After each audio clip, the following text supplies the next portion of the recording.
So here's the thing. Remember when I talked about all those different stacks and how it gets kind of complicated because there's so many different pieces? Remember? So many different pieces. If you want to automate the deployment of all those pieces, if you want to automate the deployment of all those pieces, it's kind of complicated. But the alternative to automating deployment is manual.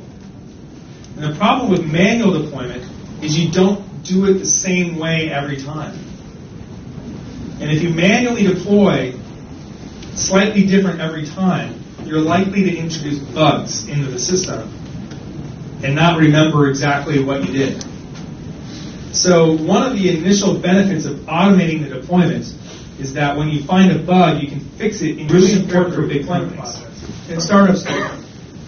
Okay, so manual deployment might work when you're small, but it's really not a good idea in the long run. So you can use some deployment technologies. There's some proprietary technologies out there, but what I want to share with you is there's some open source technologies. Okay? I'm going to come back to this slide in a moment, but let me just quickly dozens of these scripting frameworks. These are the 5 that are the most popular that I run into, so I'm sharing with you the ones that I would recommend you look at because I hear about them a lot. Okay? There's Chef, which was actually created by some folks who left Amazon. Okay, so it's kind of built for cloud. There's Puppet, which was actually created by some folks specifically for the enterprise. So it has more of an enterprise feel to it. CF Engine was also developed for the enterprise, but it was developed a little longer ago, and it's not as popular. And then there's these 2 startups called Ansible and SaltStack, which are kind of new to the scene, but they've been getting some popularity. What I want to talk to you about now is how did we get here? How did we get to this point where we're using scripting? Why is scripting a good idea? All right? Because honestly, when I first heard about it, I thought, man, that sounds so 1990s. You know, why isn't there some like drag and drop thing and we're done? Right? What's the cloud? We should have this stuff. You know, in the cloud, we're just zooming and zigging and zagging and shebang, and the thing's running, right? So, how do we get there? Okay. How do we deploy Windows back in the old days? All right. I never deployed Windows 1.0, but I certainly deployed Windows 3.11 a lot. And I used to teach programming, and I had to set up training classes. And for anybody who's ever had to set up training classes, you'd have probably like 20 computers, and you'd have 20 sets of floppy disks. And you'd have to go around and plug them into the computers, hit enter 20 times, and watch them progress, and then you go back and hit number 1, 2, or whatever the options were. It would take you like half a day to set these darn things up. It was just painful. So you click through a lot of screens. Well, you know what? Eventually some folks got smart because there were ways that you can automate using some scripting technologies those screens so that you didn't have to go and click the 20 times. Instead what you do is you put the floppy disks in or put them on a network drive somewhere, and then you write a script that would say, go run this command and then tell the screen a 5, and it would go and deploy network option number 5, right? So it would just wait until the next command prompt and then do that one. It would, using scripting tools, you can automate the deployment of Windows or whatever the application was, okay? And so you'd have a lot of folks writing their own Perl scripts or whatever the script is, that technology that they were familiar with to automate this deployment, okay? The problem with that is that you'd end up with a bunch of custom scripts that deployed an application, which is fine if you're deploying training class.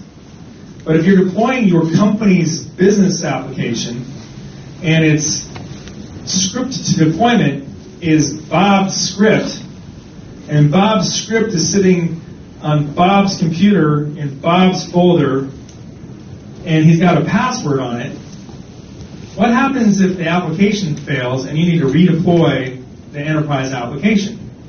You better find Bob. And if Bob's not around, tough luck. Or if Bob decides to go to Vegas, tough luck. Or if, hopefully, nothing happens, but maybe Bob doesn't like you anymore, and he leaves with a password. This has happened. This is not a good thing. So Bob's custom script is good at first, but it's actually creating a risk for your company. So what do? The way we overcome this problem is we take those scripts, we take Bob's script, and we put it in some sort of source code repository that anybody with admin privileges could get to. And therefore, it wasn't just Bob's password, it was maybe Sarah's password, or Wai-Ming's password, or whoever, right? And then they could get in there, and if there was an emergency, and they knew how to deploy that script, they could deploy the script if Bob was not at work that day. So source code control became a good idea. Now, once you've taken the code and you put it somewhere where multiple people can get to it, guess what? You start getting collaboration. All of a sudden, Wai-Ming says, you know what? Bob, I see a bug in your script. I'm going to fix that for you. And now, because you've got more than one person working on that script, it gets better. And maybe Wai-Ming had taken a professional computer programming class once and decides that I'm going to make this a little bit more stylish and professional, and adds in some object-orientedness or some reusable components. And it becomes really good. So this becomes reusable. Maybe other people in your company decide, I'm going to use that script to deploy the database because my application is using the same database as yours, so I'm going to reuse that part of your script. So what ends up happening is you end up with reduced risk because multiple people have access to it, and you also end up with reusable code, so you're getting more done faster by more people. It's a good thing. Then what happens is over time, you end up with somebody saying, you know, I've written something pretty good. I'll bet you other companies would like it. I wonder if my boss is going to really care if I reuse this code. And some companies are like, that stuff doesn't matter to us. Yeah, go ahead and use it. And they go and start their own company. Or maybe the boss invests in it and says, you know, I'd love it if you would make some money off the script because then I can quit having to pay you. So anyway, what eventually happens is these scripts turn into reusable frameworks. They get sold as products or open sourced and reused by lots of people. And they become frameworks that help you make it easy to deploy your applications. And this is what's been going on for years. This was happening way before cloud. But the people who were doing it were IT sysadmin type folks, which I don't know if you've been watching, but through the 90s and early 2000s, they weren't getting a lot of love. It was all about the developer. Okay, and so sysadmins were not getting a lot of love. However, what ended up happening, let me just jump in here for a second. Right here.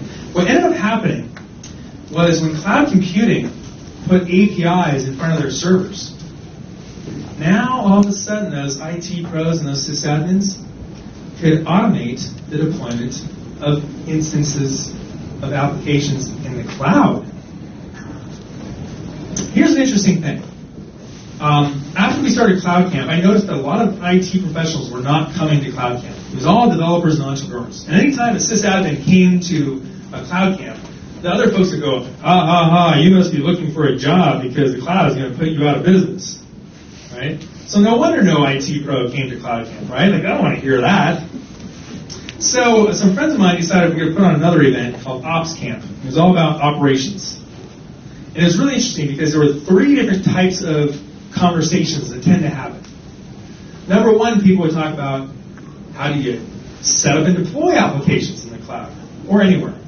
Number 2, they would talk about how do you monitor and maintain applications. And number 3, if you were in a small town somewhere, you would talk about, man, our job sucks.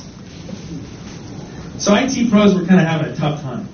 But if you had an ops camp in a city where there was a lot of internet startups, same conversations. How do you set up and configure? How do you monitor and maintain? And the third part,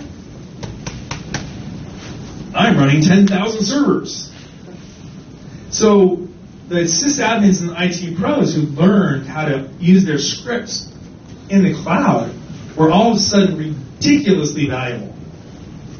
Because can you imagine if you're a successful startup and you need to scale in the cloud? You've already got your application built, but you now need to scale it? You're going to pay anything for somebody to deploy that quickly. So these guys were making a lot of money. And it was because with cloud computing and APIs, you were able to treat infrastructure as if it were code. Okay?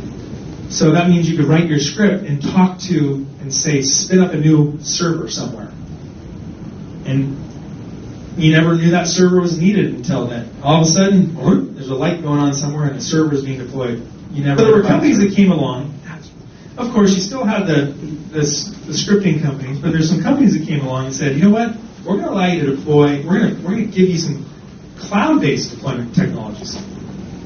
So RightScale came along, and RightScale said, you know, we're going to take that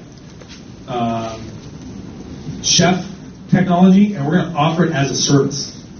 So you don't even have to set up Chef. We'll set it up for you. And they did all their own customization, so it's very different than Chef. But anyway, they basically used Chef and they deployed it, and then you could go and put your scripts in the cloud, and they would run it for you. And OpsCode, which is the company who actually created Chef, said, that's a good idea, we'll do that. So and then of course Amazon has their own technologies that they do, which is very Amazon-ish, but was very similar. These deployment frameworks became very valuable. And because of open source, there's lots of different types of them. Okay, they're flourishing. There's cloud-based services, but there's only a couple of them. And there's open source options. This also reduced the time to deploy quite a bit. And in an interesting way, it actually empowered the developer. Because some of these frameworks are so easy to use, a developer has figured out how to use them, and they can deploy a lot of servers themselves, and they don't need an IT professional. Okay, now, the truth of the matter is I think we still need lots of IT professionals, but for that particular role, a developer might be able to do it. Now, you start understanding why, with cloud computing and deployment skills, a developer is a one-man startup, or woman. Because if they know how to write the code and deploy it, and understand how to get feedback from a customer, they can one person can build a product. And we've seen this happen, not really with one person, but with small teams like, now I'm blanking out, but not Pinterest, but the other one. No, before that. Shoot. Got acquired by Facebook. Instagram. Yeah, Instagram. So Instagram had like 9 people. They got acquired for $1 billion. Okay, so you could really do a lot with just a few people. So I'm going to give you a couple things to think about. By the way, I have my own application that I've been building. And I use these technologies myself. That's part of how I've learned is through cloud camps and then doing it myself. Okay? So what's happening today? You're developing as a developer. You're building your application on your laptop. Okay, and then you need to provision it, and you deploy it. And you need to operate it, monitor it, and maintain it. Quite a bit. That's why you still need IT professionals. There's a lot going on there, but you can do it at the beginning by yourself. I'm going to do a quick shout out to one of our presenters. I kind of stole their slide. I just want to show you that there's kind of like this process that's become fairly popular. There's no one way to do it, but there's some common technologies that will help you build your or deploy your application, monitor and maintain it. Don't worry, we'll have this slide again for you in a little bit. But what's going on is that there's these, the evolution of deploying applications doesn't stop. Because we really do want to get to a point where we can drag and drop in the cloud. We really do. Okay, so someday we'll get there, but we're not there yet. So the evolution is continuing. So what I wanted to share with you are some things to think about. So first of all, developers were unhappy with they had to wait for IT. Okay, so that was a problem. I think a lot of companies still have this problem today. But with the cloud, the developers were able to get around that. Okay, and so what that meant then is that this term called agile started to evolve. How many of you heard of agile? Okay, that's a lot of you. Okay, so for those of you who didn't raise your hand, agile, boiled down simply, means don't create a huge laundry list of requirements and build your application for months and months and months, and then go to your customer and say, here it is, here's everything. Because the odds are you're going to screw up, and they're going to say, nope, go back. And so by making this huge laundry list and waiting for so long, you're taking a huge risk that you get it wrong or that the customer's requirements change before you're finished. So rather than that, build something really simple, get it deployed quickly, and get feedback. And therefore, you're less likely to go too far off the path before you get your feedback. Instead, maybe you go like this, okay, instead of like that, right?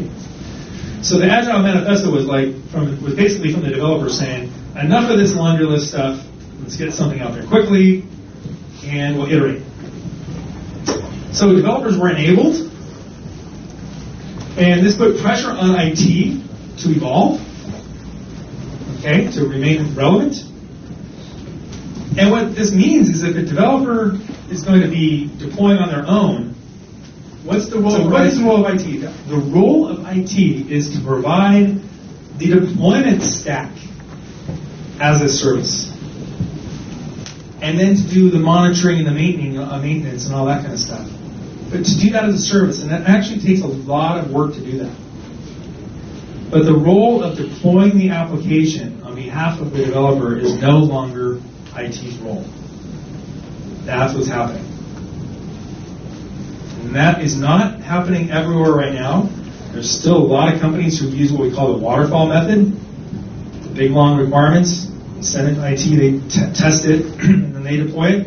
And then they're the ones who get the feedback from the customer, and then eventually the developer gets the feedback. But it's too many steps. So giving the developer the opportunity to deploy themselves and get the feedback quickly is preferable. Okay. So what IT is beginning to do is to offer something called continuous integration. Okay? This is kind of like the basic form of Agile. This does not actually deploy the application to the production server, but it does deploy the application to a test server where you can test the integration with other parts of the application so that you know at least at a very minimum you're not breaking the rest of your application by writing some new code. So you deploy your code the developer deploys the code anytime they want to a continuous integration server, which then goes and checks to see if anything broke. And if something broke, you get feedback automatically, and now you can go fix it. You didn't have to wait for somebody to tell you that you broke it. Okay, so you're being agile, you're quick. And then, if you want, you can even do something called continuous delivery. Now, I don't want to confuse you with all these terms, but there's also another term called continuous deployment. It's all kind of confusing. Just think of it this way. Continuous integration is, I just want to get feedback if I broke anything. Okay, that's what continuous integration is. Continuous delivery is, I want to get some feedback. So therefore, continuous integration is one type. Then I didn't put it in here, but there's also continuous deployment, which is, I want to push it all the way out to the server right now. Okay, in which case what's probably happening is you're doing continuous integration first, and if it passes all those tests, it goes right out to the web server. And then you can get your feedback. So it's a little complicated, but we're living in a complicated world. This is really the direction that we're going right now. And it's not just happening in startups, it's also beginning to happen in the enterprise. And in fact, the OpenStack project itself uses continuous integration.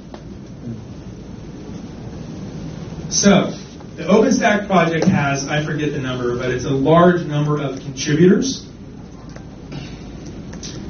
In fact, all of you can go sign up for free to be a contributor of the OpenStack Foundation. All of you.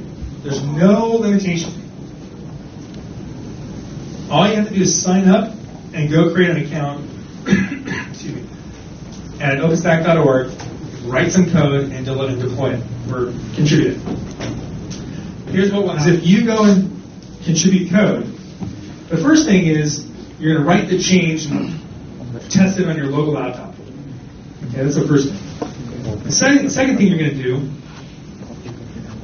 is you're going to submit it for review. But it's not going to get reviewed by a human being. It's going to get reviewed by a continuous integration server to see if you broke anything. Okay, if it gets past that, it's either going to be returned back to you, rejected, or it's going to pass. If it passes, it then goes through a peer review where a human being actually looks at it. And because the human beings don't have to look at broken integration code, they can focus all their energy on, did you write quality code? If it's accepted by the core team,